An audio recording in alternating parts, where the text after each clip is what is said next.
दुख से मुक्ति कैसे मिलेगी?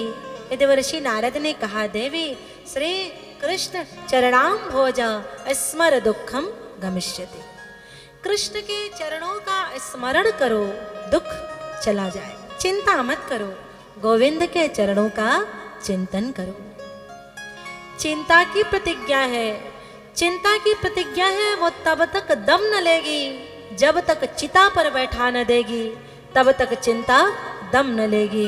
तो चिंतन की प्रतिज्ञा है, वो तब तक दम न लेगा जब तक गोविंद के गोद में ना बैठा दे, तब तक वो दम नहीं लेगा।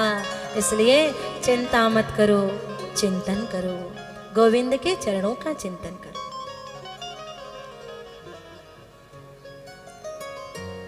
आप जिसका चिंतन करते हैं वैसे ही आप बन जाते हैं। जिसका चिंतन करेंगे आप वैसे ही बनते चले जाएंगे। तो गोविंद का चिंतन करिए, मालिक का चिंतन करेंगे, मालिक बनेंगे।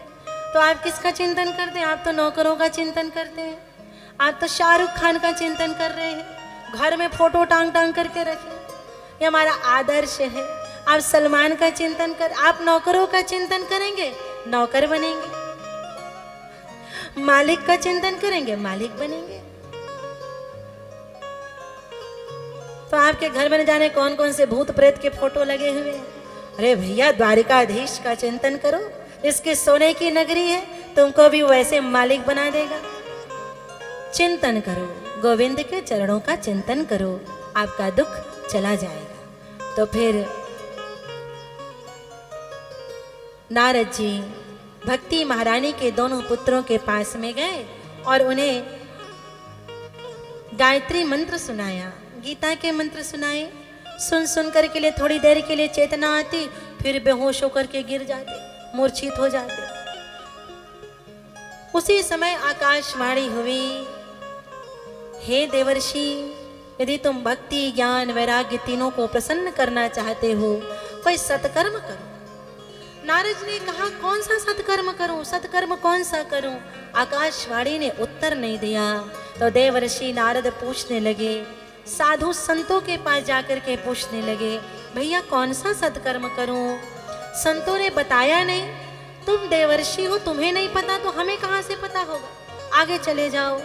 तो देवर्षि नारद कहते हैं, मैं बढ़ते बढ़ते आपके शरण तक आ पहुंचा हूं। हे सनकादि ऋषि, अब आप बताइए मैं कौन सा सत्कर्म करूं तो भक्ति ज्ञान और वैराग्य तीनों प्रसन्न हो जाए। उसी समय सनकादि ऋषियों ने कहा, आप श्रीमद् भागवत की कथा सुनाइए। भक्ति ज्ञान और वैराग्य को यदि आप प्रसन्न करना चाहते हैं तो श्रीमद् भागवत की कथा सुनाइए। तो फिर देवर्षि नारद कहते हैं, भैया ये श्रीमद् भागवत की कथा सुना करके कैसे वो प्रसन्न हो जाएंगे? जब मैंने गीता सुनाया, वेद सुनाया, उपनिषद सुनाए तो वो प्रसन्न नहीं हुए।